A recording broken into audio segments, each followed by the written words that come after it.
Dear students, सब लोग स्वस्थ होंगे इसी आशा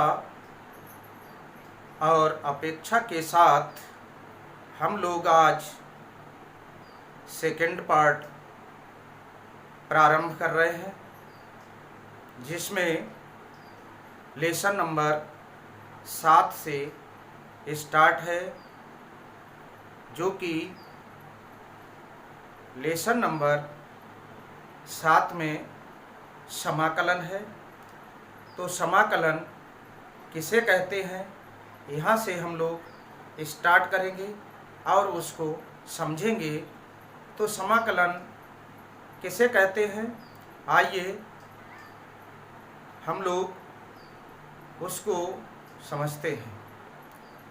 तो समाकलन अवकलन की प्रतिलोम संक्रिया को कहते हैं, अर्थात inverse process of the differentiation is called integration. ये कैसे है, इसको हम लोग समझेंगे। आइए, हमने जो आपको अभी परिभाषा बताई थी वह हमने बोर्ड पर नोट कर दी है, और अभी हम लोगों ने समझने के लिए कहा था, तो पहले इसे नोट कर लेंगे, फिर अब समझेंगे हम लोग। तो नोट कर लीजिएगा। तो आइए, आपने साइन x का अवकलन किया है, किसके सापेक्ष? x के सापेक्ष। तो आपने लिखा होगा d dx of sine x, और इसका अवकलन क्या था? cos x। ये आपने इसको पढ़ा है। अब क्या करेंगे हम, यदि हम इसका समाकलन कर दें तो वही फंक्शन प्राप्त होता है जिसका अवकलन हमने किया था। अर्थात आप cos x का समाकलन करते हैं, ये समाकलन का चिन्ह कहलाता है, और ये समाकल गुणांक कहलाता है। इसका उल्टा होता है, जो कि व्युत्क्रम जैसा कि बताया था। तो ये बन जाएगा आपका cos x का sin x। तो इससे आप लोगों को स्पष्ट हो गया होगा कि जिस फंक्शन का हमने अवकलन किया था तो क्या आया? cos x। किसके सापेक्ष? x के सापेक्ष। ये अवकल गुणांक बोला जाता है। और जो इस फंक्शन का अवकलन करते हैं, अवकलन करने के पश्चात जो आता है वो अवकलज कहलाता है, और इस अवकलज का पुनः हम समाकलन कर दें तो वही फंक्शन प्राप्त हुआ जिसका हमने अवकलन किया था। तो इससे सिद्ध हो जाता है कि डिफरेंशिएशन की प्रतिलोम संक्रिया क्या है? समाकलन है।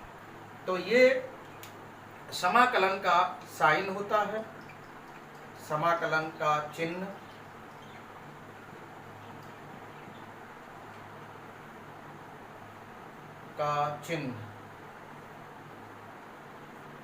और जिसके सापेक्ष करते हैं वह यहाँ समाकल कोफिशिएंट कहलाता है। तो इसे हम समाकल गुणांक भी कहते हैं। तो ये निकल कर आया, तो जिस फंक्शन का हमने अवकलन किया था वही फंक्शन आ गया।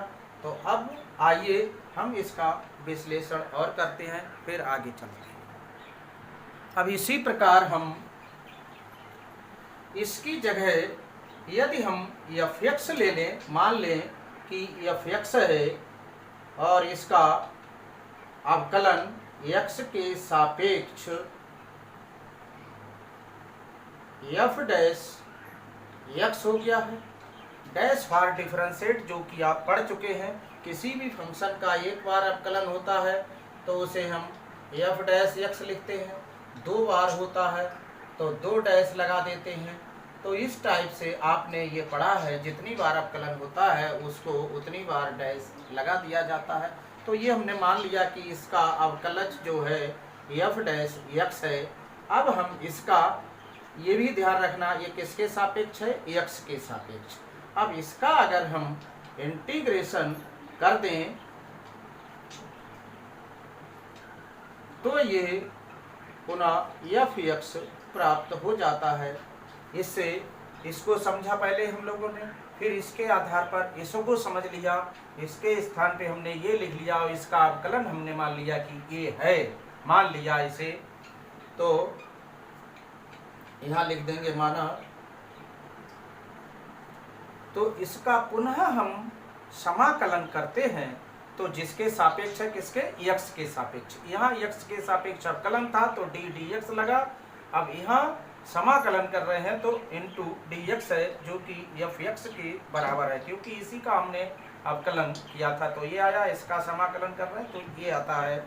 तो इस प्रकार ये प्रतिलोम संक्रिया सिद्ध हो जाती है और इसे कहते भी हैं और इनवर्स प्रोसेस के रूप में अर्थात व्युत्क्रम के रूप में पढ़ते हैं और आगे ये समझते हैं।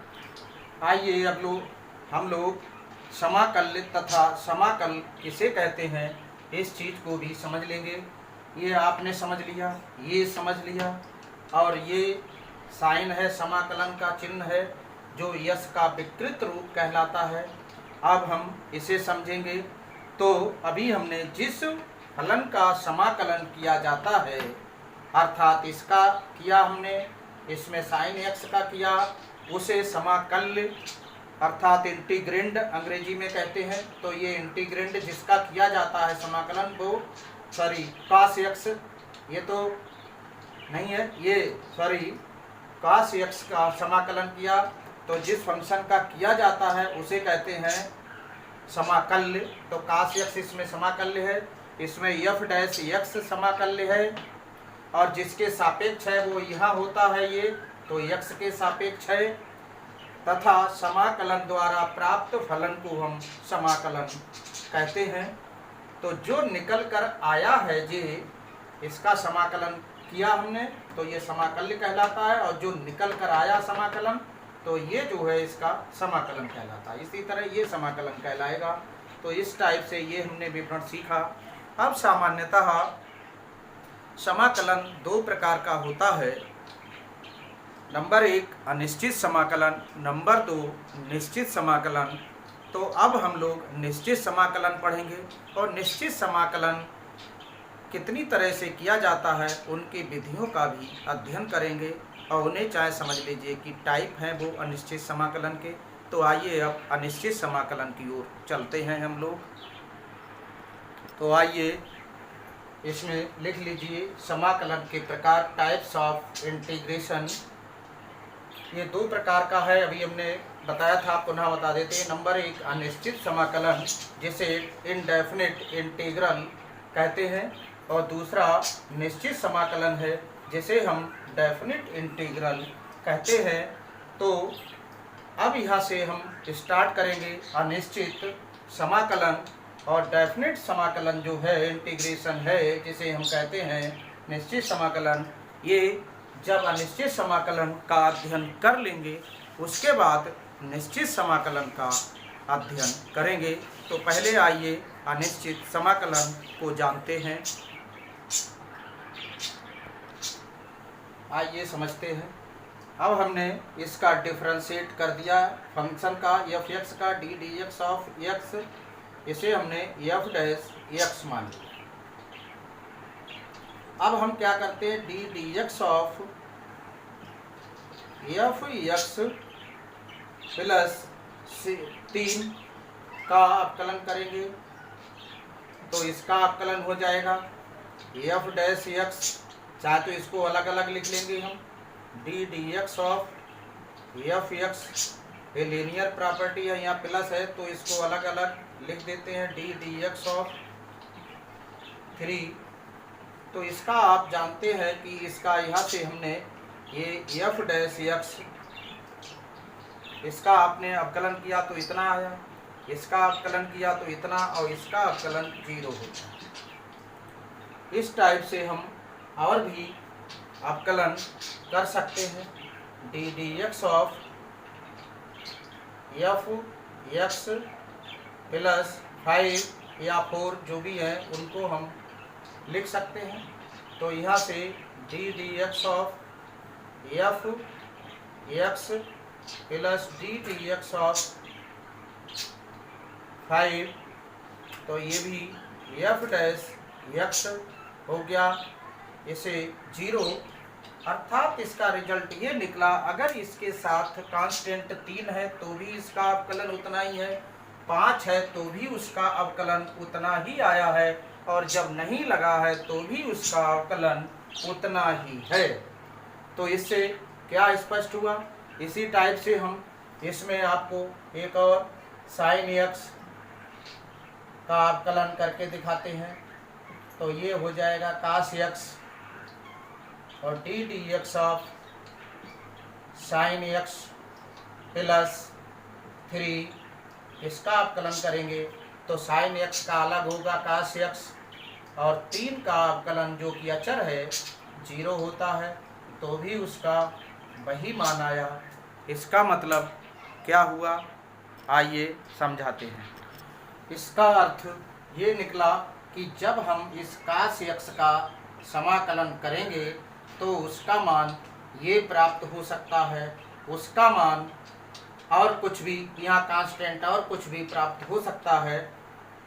यहाँ से जैसे हम यहाँ कास एक्स का समाकलन करेंगे एक्स के सापेक्ष, तो इसका मान साइन एक्स प्लस 3 भी हो सकता है, इसका मान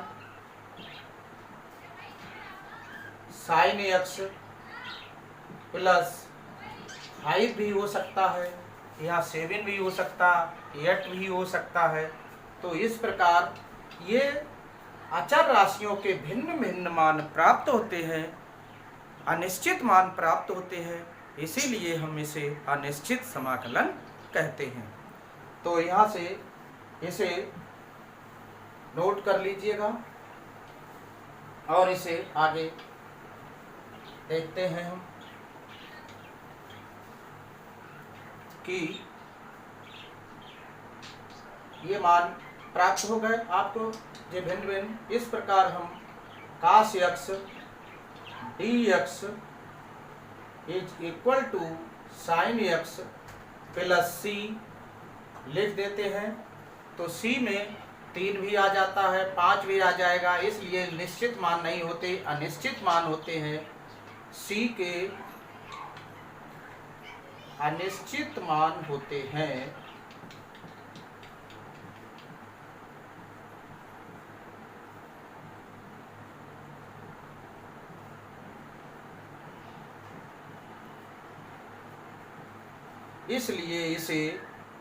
इसलिए अनिश्चित समाकलन कहलाता है। समाकलन कहलाता है।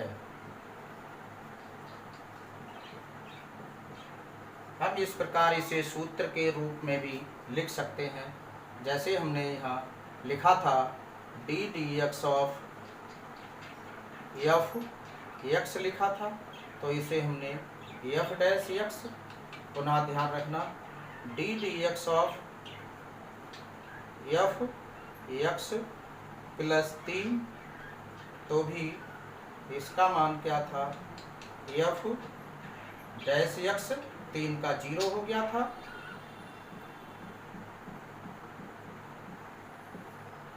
इसी टाइप से हम इसके सूत्र को ड्राइव कर सकते हैं। और इसका क्या था, यहाँ 3 की जगह और कुछ ले सकते हैं, 7 ले सकते हैं, 5 ले सकते हैं, तो भी इसका अवकलन एफ डैश एक्स ही था और इसका 0 हो गया था, ये एफ डैश एक्स आया।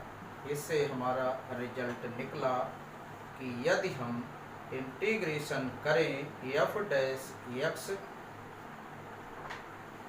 का, तो हमारा रिजल्ट निकल कर आता है एफ एक्स, क्योंकि इसका इंटीग्रेशन जो है, इसका अवकलन जे है और इसका इंटीग्रेशन जे आएगा, तो यहाँ सी आ जाएगा, क्योंकि इसके अनिश्चित मान होते हैं।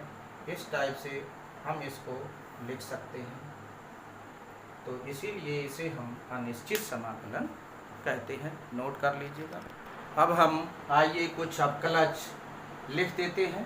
मतलब सूत्र लिख देते हैं और उनके कुछ समाकलन लिख देते हैं जो एक दूसरे के व्युत्क्रम हैं। तो सबसे पहला आपने पढ़ा है अवकलन फर्स्ट ईयर में, तो लिख लेते हैं। तो डी डी एक्स ऑफ, और इसमें x की पावर n प्लस 1 बटे n प्लस 1, और ये बराबर होता है x घात n, या यूँ कहिए d d x of x की power n is equal to n into x घात n माइनस 1, और d d x of x इसका मान 1 होता है अवकलन का। इसी टाइप से और भी लिखे हुए हैं D d x of sine x,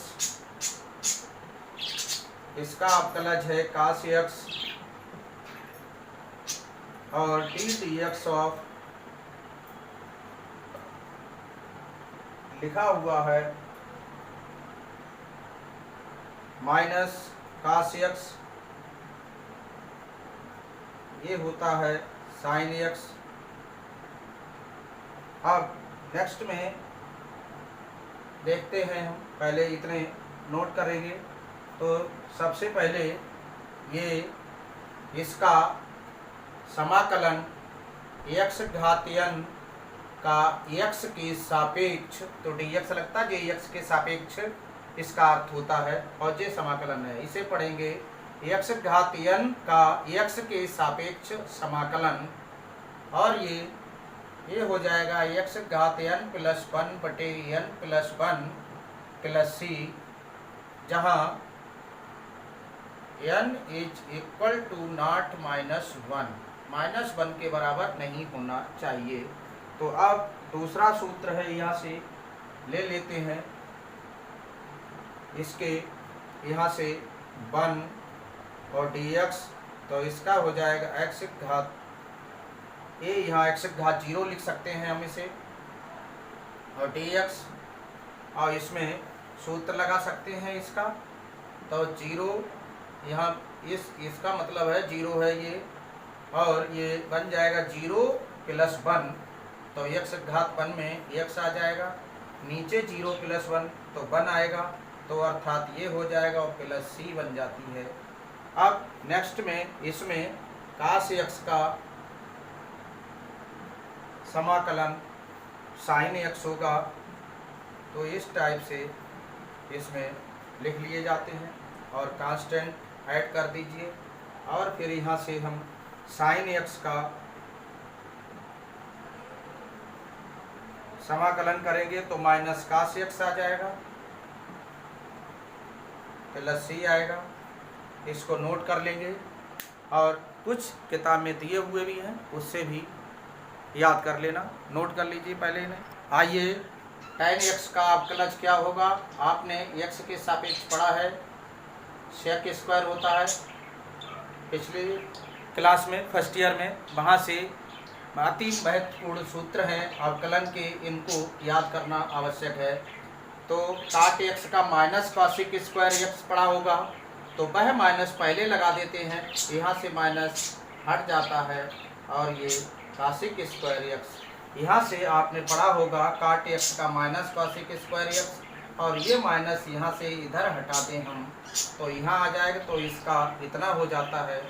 इस तरह से सेक x का आपने पढ़ा है सेक x इंटू tan x,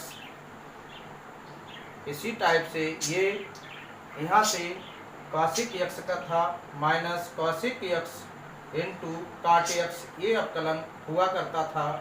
तो अब यहाँ से ये हटा देंगे, तो हम यहाँ लगा दे तो यहाँ से माइनस हट जाएगा। इस टाइप से अब हम इसके समाकलन, इसका अवकलन किया आपने इतना आया, और इसका समाकलन करेंगे x के सापेक्ष, तो ये बन जाएगा tan x और कांस्टेंट प्लस c। अब इसी टाइप से इस कॉसिक स्क्वायर x का यदि हम समाकलन करें x के सापेक्ष, तो माइनस कॉट x हो जाएगा, अब इसी टाइप से sec x into tan x का समाकलन करें x के सापेक्ष तो sec x बन जाएगा और यहाँ कांस्टेंट लिख दीजिए। इसी टाइप से cosec x into cot x का समाकलन करें तो ये आ जाएगा आपका minus cosec x plus c। इस टाइप से इतने आप सूत्रों को नोट कर लीजिए और याद भी करने हैं। अब नेक्स्ट में आपने पढ़ा होगा इनवर्स वाले सूत्र है d dx of sine inverse x। इसका अवकलन होता था 1/√1 माइनस एक्स स्क्वायर, तो इसका समाकलन हो जाएगा 1/√1 माइनस एक्स स्क्वायर dx का, ये बन जाएगा साइन इनवर्स x। वही प्रतिलोम संक्रिया है।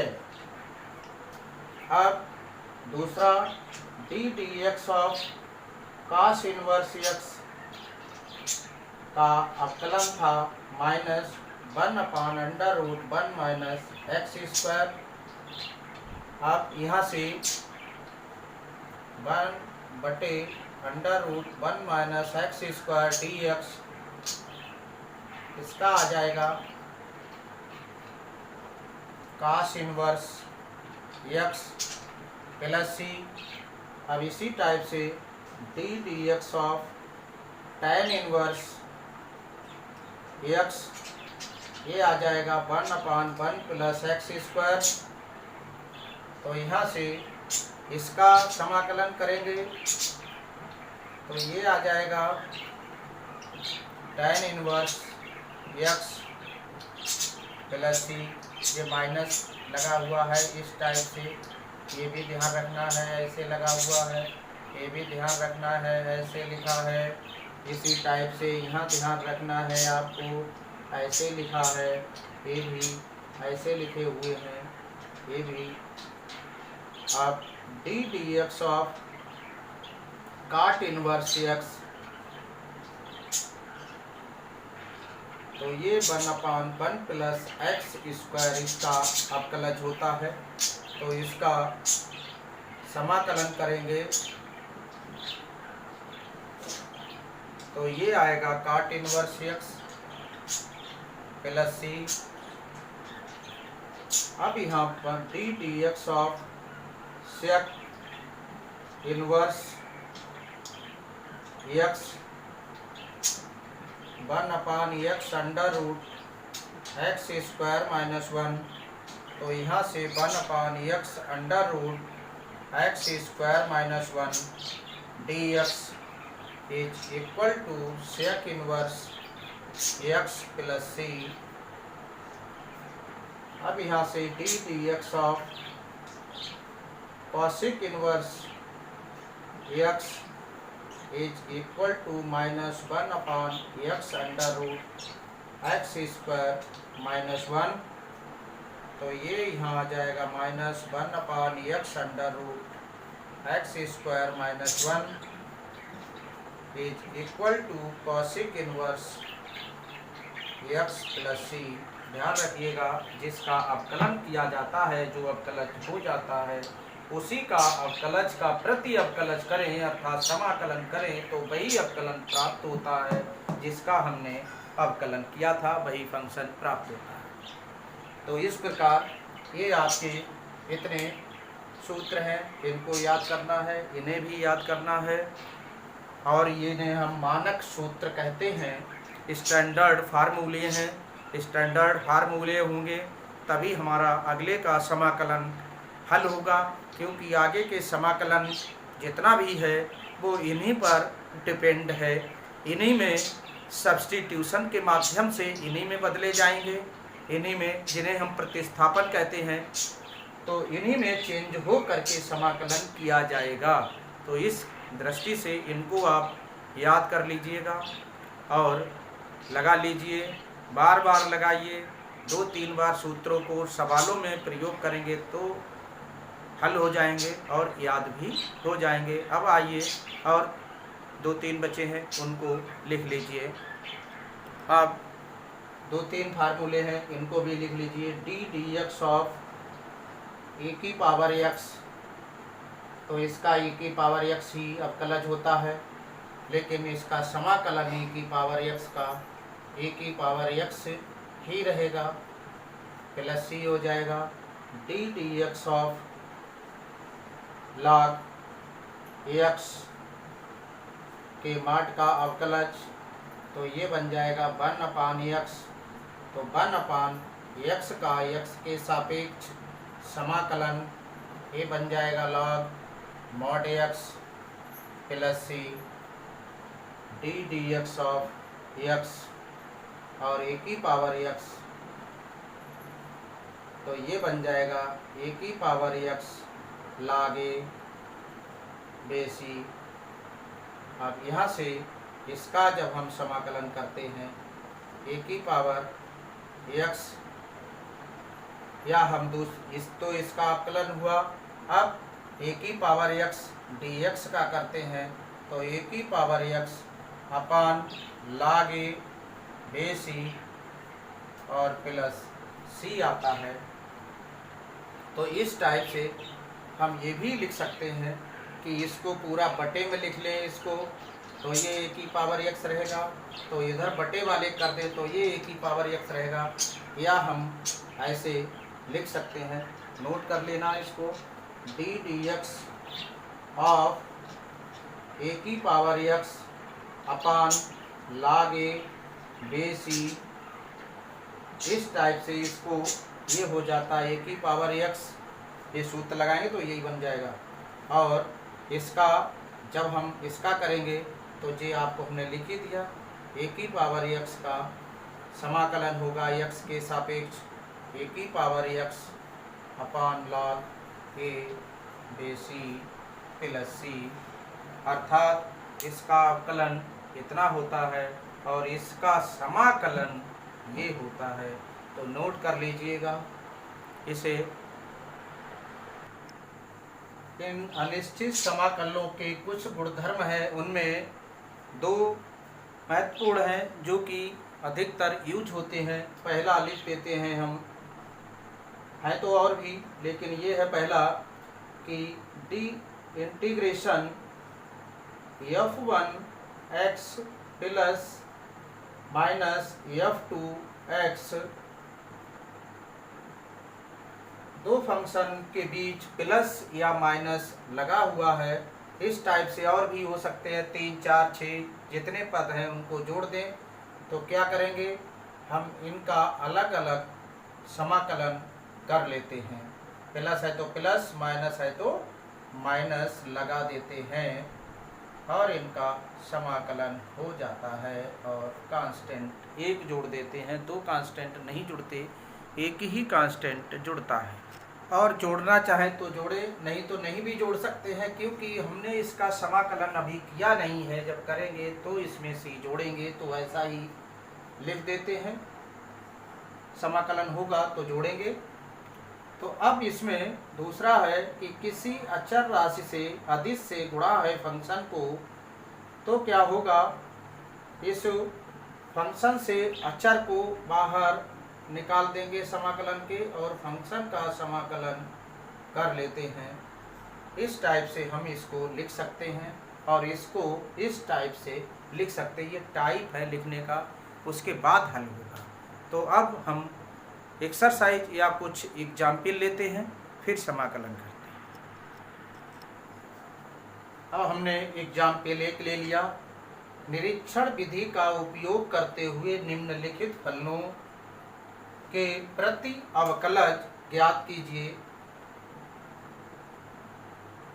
पहला है cos 2x, दूसरा पार्ट है 3x² प्लस 4x³ निरीक्षण का मतलब है हमें ये देखना है, ऐसे ही निरीक्षण करना है कि ये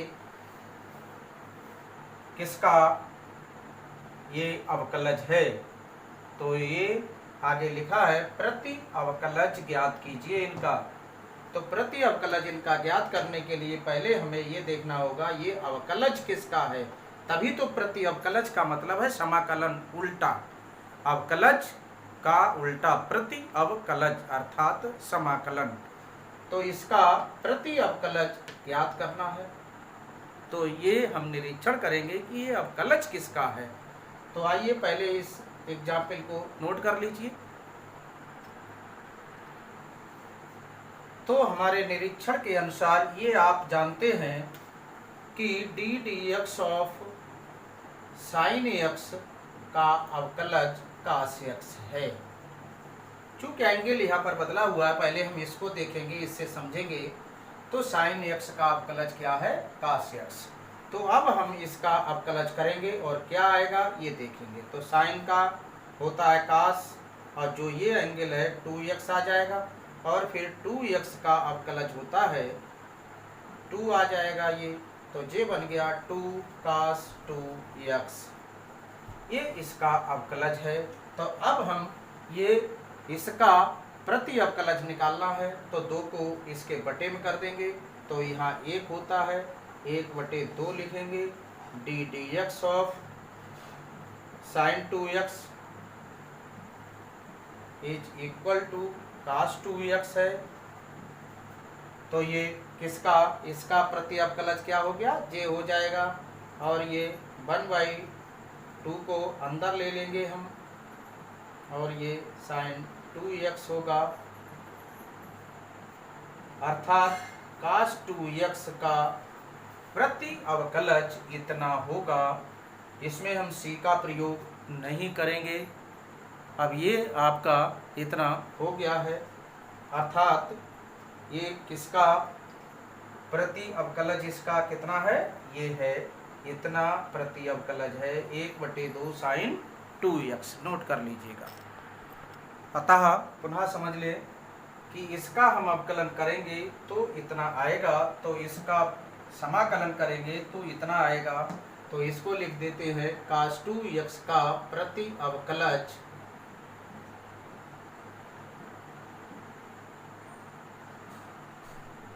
1/2 साइन 2x होगा, इतना हो जाएगा। इसी प्रकार अब हम इसको देखेंगे, तो नोट कर लें इसे। अब हमें इसको देखना है कि ये लिखा है इसमें कि फलनों का प्रति अवकलज ज्ञात कीजिए। इसका प्रति अवकलज ज्ञात करना है इसका। तो पहले आपको ये देखना है कि ये अवकलज किसका है। तो ये किसका अवकलज है? डी डी एक्स ऑफ, ये देखेंगे किसका अवकलन है? x⁻³ का अवकलन जब हम करते हैं पूर्व कक्षा से, 3x⁻³ - 1 2 आती है, फर्स्ट ईयर में पढ़ा है आपने। तो इसका प्रति अवकलज कितना हुआ? इतना।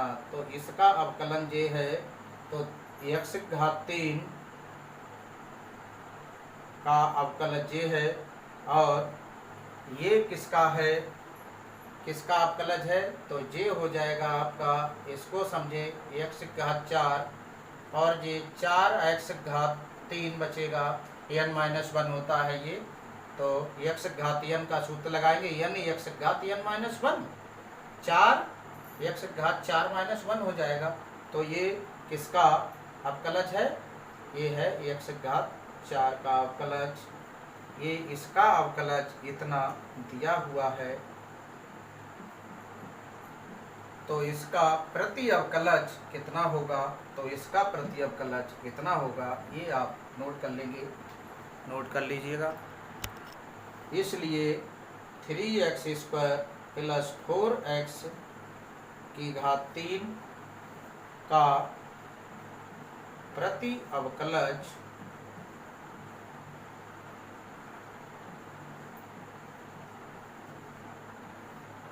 x⁻³ + x⁻4 होगा। इस टाइप से आज हमने समाकलन स्टार्ट किया, समाकलन को समझा। यदि कहीं पर समझ में ना आए तो कमेंट कीजिएगा, उसका आंसर मिलेगा, चाहे तो फ़ोन कर लीजिएगा। आज के लिए इतना ही इस लेक्चर में। तब तक के लिए खुश रहिए, स्वस्थ रहिए और सेफ रहिए, और घर पर रहेंगे तभी सेफ रहेंगे, इसलिए घर पर रहिए। बहुत बहुत धन्यवाद।